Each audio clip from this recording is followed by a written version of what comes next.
All right, this is Roger Martin from Billings, Montana. I love TED. They have some great ideas on there, but more important, they're doing some cutting edge stuff. We need to catch up with a lot of the educational ideas. Uh, I'll edit this and then we'll go from there. Make some comment along with this.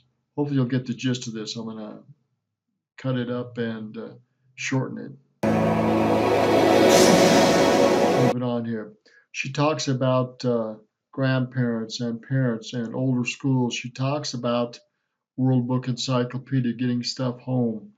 Then in the computer age, she talks about a small city community and doing things in a bigger city in a bigger way, getting the teachers and students engaged in doing stuff outside the classroom, of failing and producing and getting them to think what are they going to do in the real world? Real world application and failure in the real world is more important than just regurgitating and getting a correct answer. She talks about how failure is part of an essential process.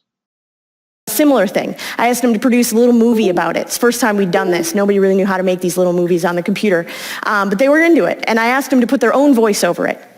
It was the most awesome moment of revelation that when you ask kids to use their own voice and ask them to speak for themselves, what they're willing to share.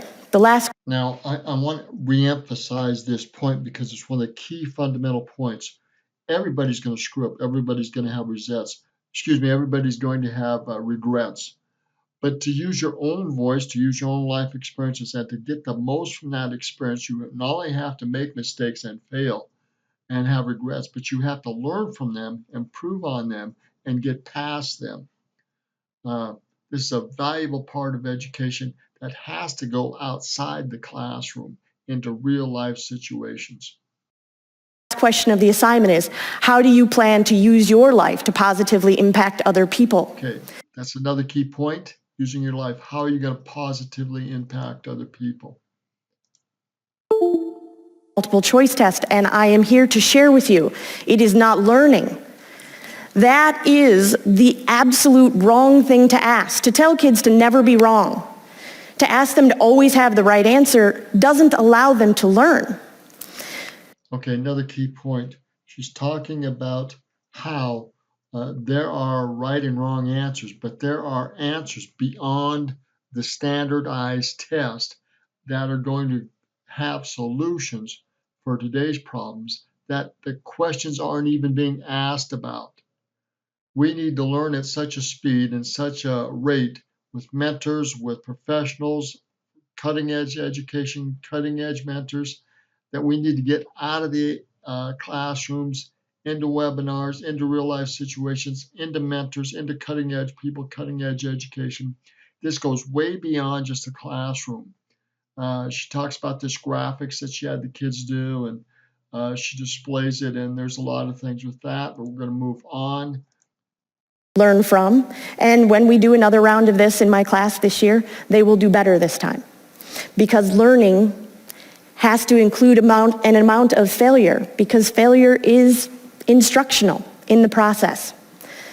There are a million pictures that I could click through here and had to choose carefully, this is one of my favorites, of students learning, of what learning can look like in a landscape where we let go of the idea that kids have to come to school to get the information, but instead ask them what they can do with it. Ask them really interesting questions. They will not disappoint.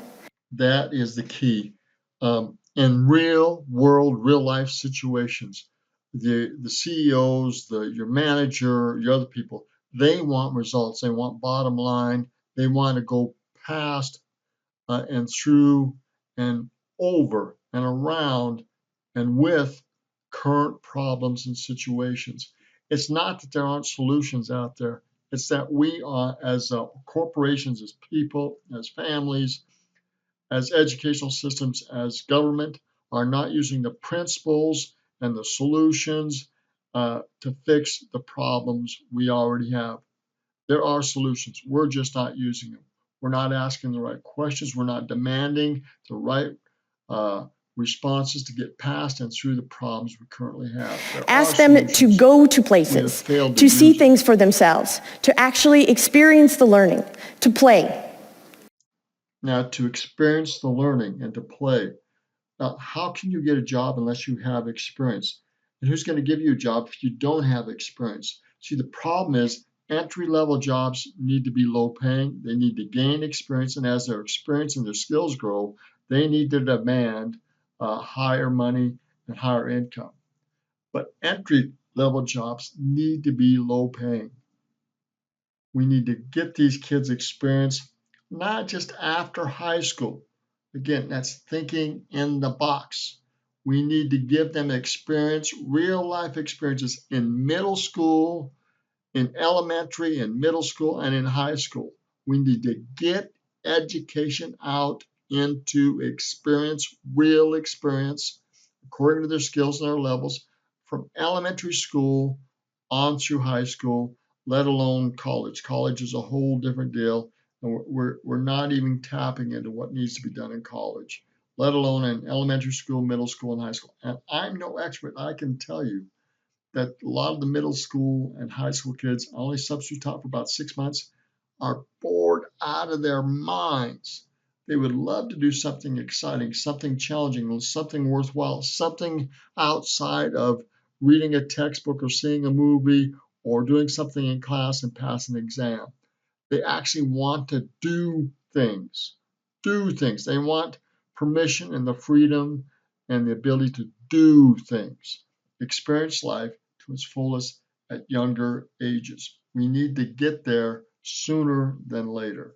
Photos, because this was taken on Tuesday. When I asked the students to go to the polls, this is Robbie, and this was his first day of voting, and he wanted to share that with everybody and do that. But this is learning too, because we asked them to go out into real spaces.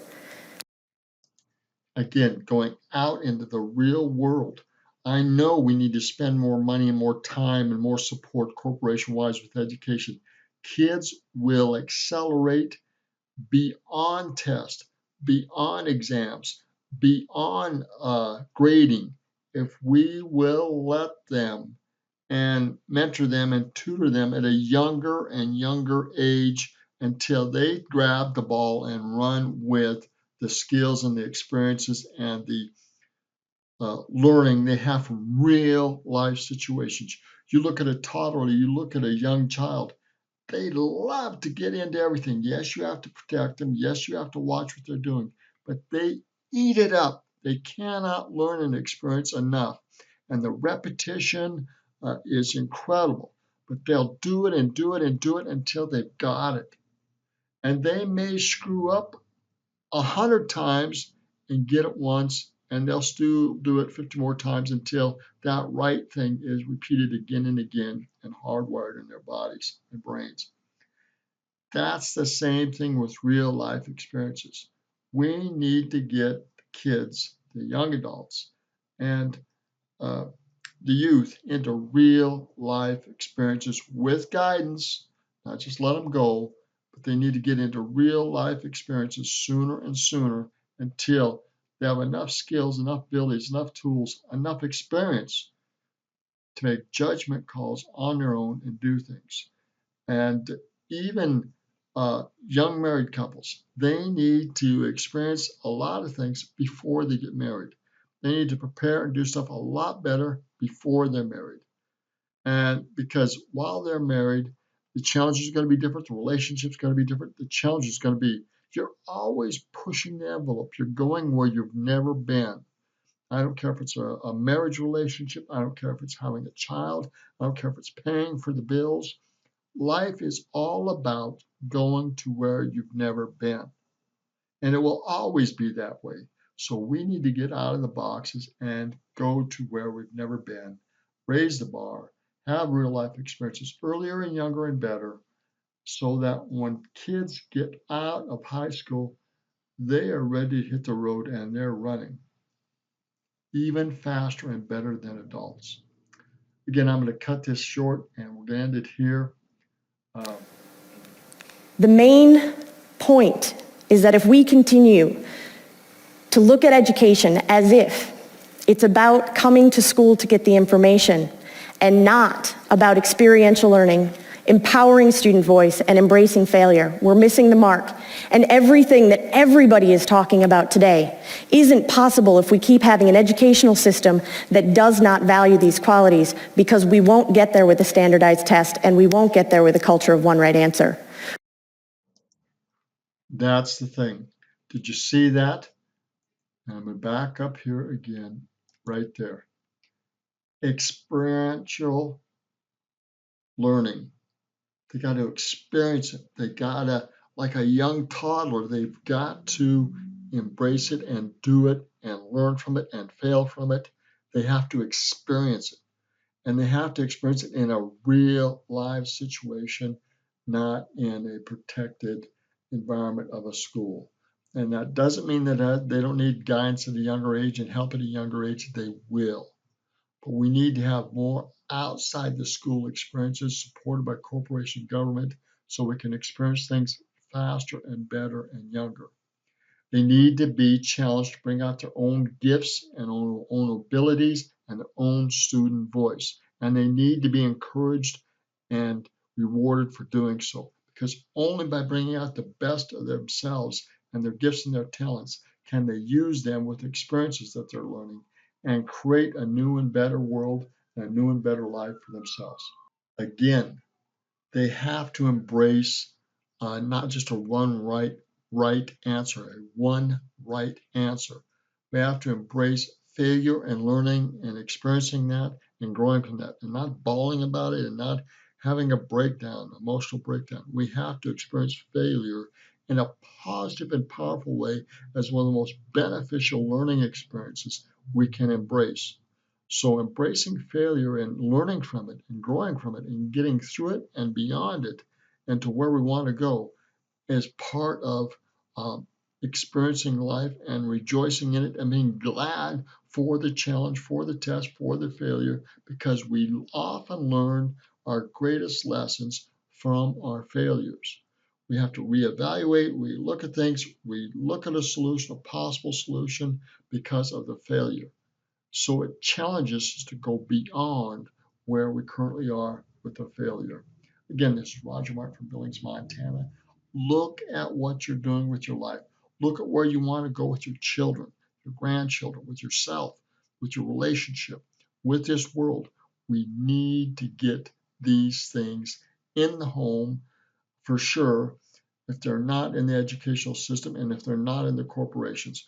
But we need to get these eventually into the schools and into the corporations in a powerful, positive way if we're really going to get the most out of our human experiences, our living experiences, because it's in the living and in the doing and the experience and then the gifts and the abilities of that voice and that individual that we not only embrace failure and work through it and find the success that we need through failures, but that we become our best and this world becomes its best. Across cultures, across countries, across races, we are at a crux, at a pivotal point where we're going to say, let's take off the shackles, let's take off the boxes, let's bust out of this, and let's bring out the best in ourselves, in the world, in our environment, in our countries, in our culture, and let's celebrate that and let's experience that to a much higher degree, a much younger age, a much more powerful way in our lives, in our communities, in our families, in our homes.